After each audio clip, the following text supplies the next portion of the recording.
Berapa banyak kita bertanggung jawab atas apa yang sudah kita perbuat? Berapa banyak dari kita bertanggung jawab untuk menjaga kehidupan ini sampai kita nanti berkumpul di surga yang kekal, bertemu muka dengan Tuhan kita. Saudara, ini kasih Tuhan Yesus Kristus. Ketika kita belajar dari kisah seorang janda yang menghadapi masalah, ketika dia terlilit dengan sebuah masalah perekonomian, dia datang ke Nabi Elisa memohon pertolongan. Pada saat itu Nabi Elisa memberikan petunjuk bahwa wanita ini harus keluar meminjam bejana-bejana, lalu dia harus masuk dalam rumah beserta dengan anak-anaknya untuk menuangkan minyak yang dalam botol yang kecil sebuah buli-buli kepada bejana-bejana yang banyak. Dia lakukan dengan taat, dengan giat, dengan ulet, dan ini mengajarkan kepada dia dan anak-anaknya. Saudara, setelah semuanya penuh, ini luar biasa. Audio Jungle.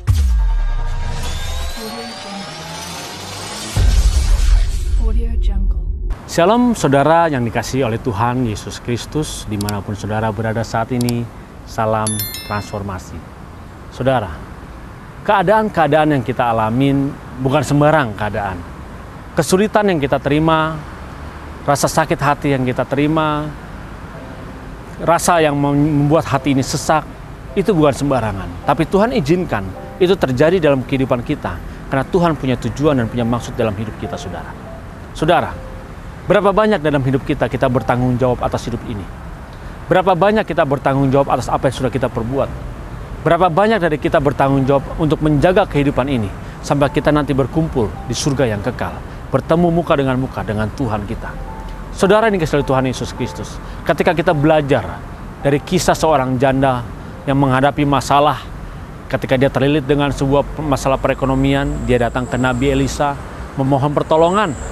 Pada saat itu Nabi Elisa memberikan petunjuk bahwa wanita ini harus keluar meminjam bejana-bejana, lalu dia harus masuk dalam rumah beserta dengan anak-anaknya untuk menuangkan minyak yang dalam botol yang kecil sebuah buli-buli kepada bejana-bejana yang banyak.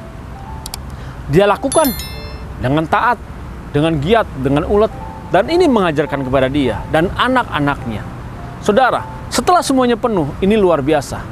Ketika dia penuh semuanya itu, dia datang lagi kepada Nabi Elisa. Dan kita lihat firman-Nya yang terambil dari 2 Raja-Raja 4 ayat 7. Kemudian pergilah perempuan itu memberitahukannya kepada abdi Allah, dan orang ini berkata, "Pergilah, jualah minyak itu, bayarlah hutangmu, dan hiduplah dari lebihnya, engkau serta anak-anakmu." Saudara, ketika janda ini datang ke Nabi Elisa, dia mengatakan, mungkin kalau bahasa kita sekarang, Nabi, ternyata mujizat terjadi. Seluruh botol ini penuh, seluruh bejana-bejana ini penuh dengan minyak yang dia tuangkan. Sesuatu hal yang mustahil, tapi mujizat terjadi. Dia bersyukur, dia bergembira, dia datang kepada Nabi. Lalu apa yang dikatakan oleh Nabi tersebut? Bayarlah hutangmu semuanya, lalu hiduplah dari sisanya. Saudara, ini bukan sembarangan. Ini perintah di mana dia harus bertanggung jawab atas seluruh hutang yang sudah dia jalani selama ini, yang sudah dia terima selama ini, di mana dia berhutang selama ini. Saudara, dia harus membayar semua hutangnya, bukan Tuhan yang membayar. Ingat, dia yang harus membayar, janda tersebut yang harus membayar, bukan Tuhan yang membayar. Janda tersebut yang harus membayar. Saudara, ini kasih Tuhan Yesus Kristus. Ketika dia datang kepada Nabi Elisa, Elisa mengingatkan, bayar seluruh hutangmu. Nah, pernyataan ini jelas, bukan Tuhan yang membayar, tetapi janda tersebut yang harus membayar hutangnya. Saudara, ini kasih Tuhan Yesus. Tidak selesai sampai di situ. Hutang lunas, permasalahan selesai, masalah ekonomi selesai. Tetapi ada kehidupan selanjutnya yang harus dijalani. Ada kehidupan bertahun-tahun ke depan yang harus dijalani. Bahkan dari istri Nabi tersebut, dari janda tersebut, dan kedua anaknya. Nabi Elisa mengajarkan kepada mereka supaya mereka bekerja dengan giat, supaya mereka bertanggung jawab. Apa bukti tanggung jawabnya? Dia harus berusaha hidup dari apa yang ada. Dia harus bertanggung jawab dari sisa keuntungan yang ada. Berarti dia harus mengusahakan dari keuntungan yang ada, dari sisa yang tersebut. Bukan berarti ketika dia menerima mujizat, lalu dia foya-foya, dia habiskan. dia nikmatin, habis itu dia berhutang lagi, dia datang lagi kepada Tuhan, dan dia meminta lagi.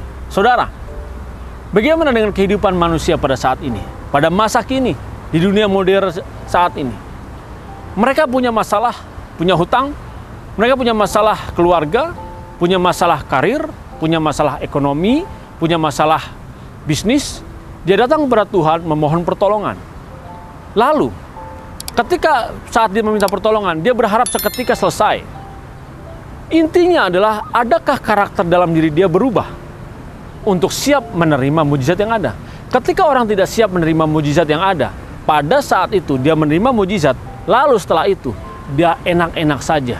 Dia habiskan semuanya. Dia tidak mau bertanggung jawab.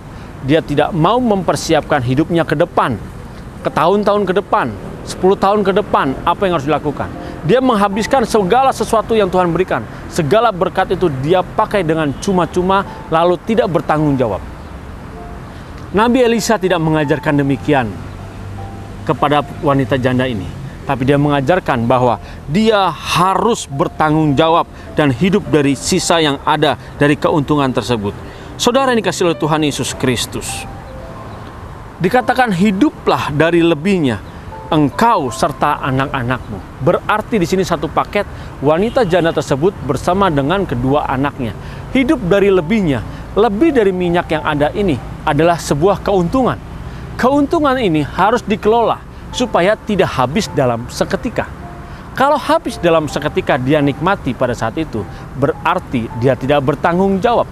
Berapa banyak pada saat ini orang percaya, ketika dia mendapat jalan keluar, dia mendapat berkat dari Tuhan, justru dia habiskan sekejap pada saat itu.